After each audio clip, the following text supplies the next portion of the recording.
Hi, good morning guys! Naisipan namin dahil nandito na si Ella. Kailangan namin magpagawa ng maayos-ayos na matitirang dito sa Gapan. Meron kami dito ng space at may plano kaming gawin dito. Magpapagawa kami ng loft bed. So, eto ang day 1. Yan. Yan. Nandito tayo kanina nag-video. So, eto yung may kwarto sa loob ngayon. Gagawin ng up and down. Ito yung loob kanina ng kwarto. Ayan, binabakbak na. Bali, palilitin pa ng konti. Ang ganda na yung wall dito.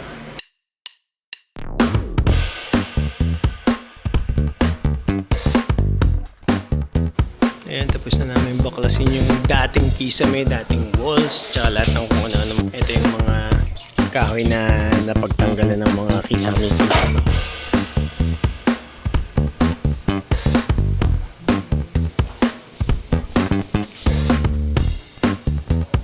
Bali ngayon, nag-receive tayo ng mga bakal.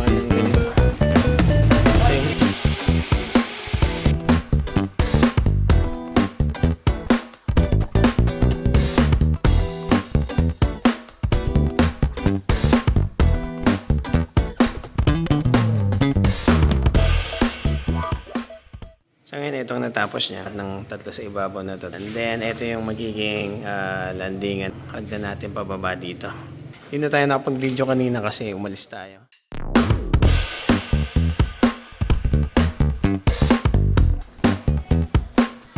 Morning guys!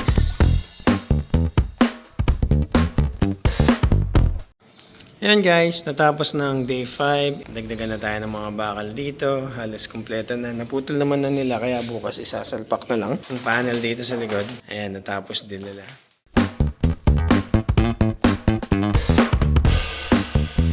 So ito na ang natapos ng manggagawa natin. Dahil dalawa lang sila, within a week. Sahig, yung papag sa taas. Nainilas na nila yan. Screw pala. Not bad na rin kasi dalawa lang naman sila.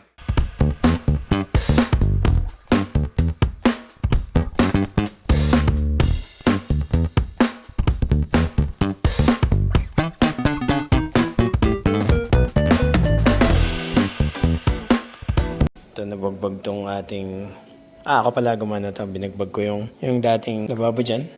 And then nandito tayo ngayon sa second floor. At ito na yung nagawa nila. So, kompleto na yung flooring dito sa second floor. Tsaka nagawa na nila ng frame yung magiging pinto.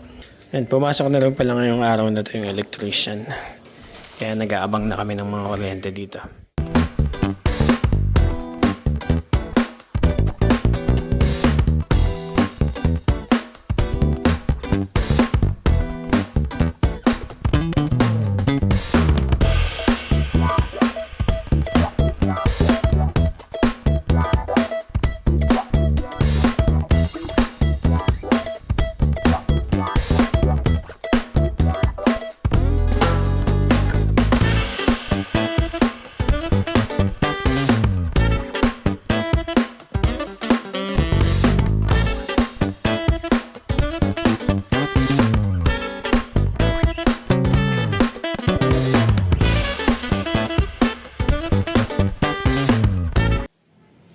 Yan, day 17 tayo at eto na ang progress natin. Yan. Marami na tayong natibag. Yan, natiktik na lahat. Oh, kain ka muna dyan. Yan, tapos, yan, nabasag na yung ano dito. Meron na tayong butas dito para sa pinto. And then, meron na rin tayong frame sa hagdan. Pakyat. Ayan, at nakapag-walling na rin sila sa taas at sa baba. Dito sa baba, kabilaan na yung walling nila.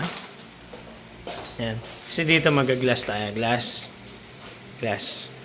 Glass, glass. Walling. Yan, natakpan na rin yun yung ibabaw. Yan, nabutasan na rin ng aircon. Then dito may walling na din. Ang gagawin niya ng manggagawa is kikisamin na yan. Kasi nakabang na yung mga kuryente. Yung gumagana na yung kuryente. And day 17 itong natapos natin. Dito marami din tayong gagawing renovation dito. Dati natin bodega magiging small house.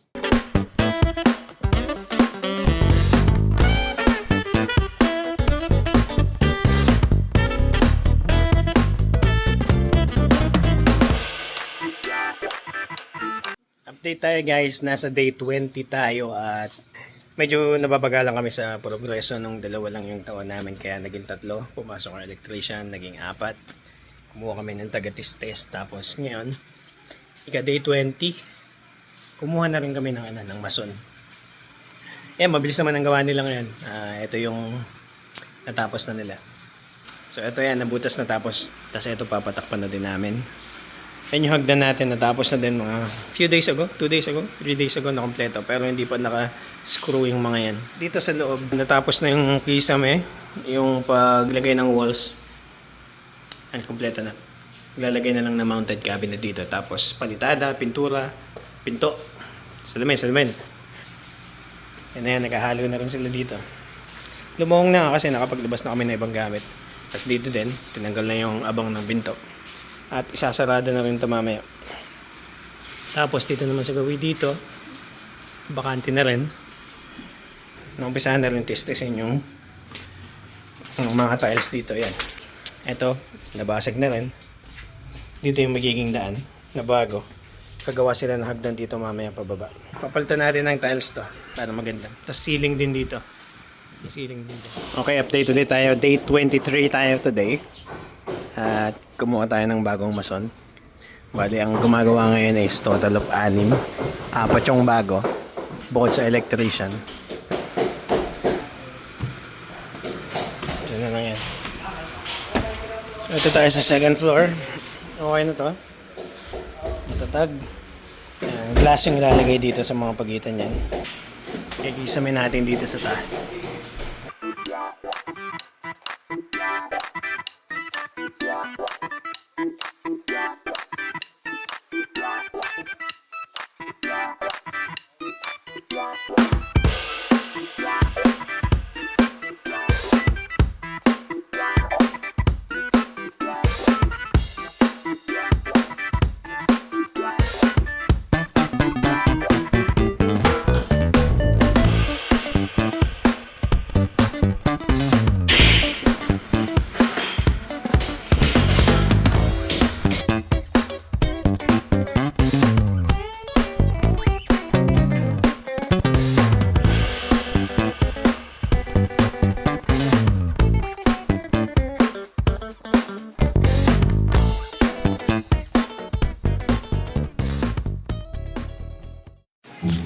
Nagiging malasno pala kapag ka nagpapakinis ng walls and ceilings. So ito ang magiging kwarto namin ni Camille. Dalawang araw tapos ang kisame. Kasi nung unang araw kahapon itong tinapos nila. Then sinabit to. Ngayon naman yun ang tinapos nila. Lunch break sila ngayon. Tapos yung CR natin yan, tinatiles na. Extend yung ating kitchen hanggang dito, bubuhusan. Then nakagawa na din ng hagdan. Ngayon ay ika 26 days ng gawa. Malapit na mag-isang buwan. Sabi sa amin nung umpisa nung nakausap namin gagawa, 2 weeks lang na matatapos na. Tsaka 60,000 lang daw to 100. Tapos na. Ngayon magkano na naubos namin. Sabihin namin sa huli pagkabuo na.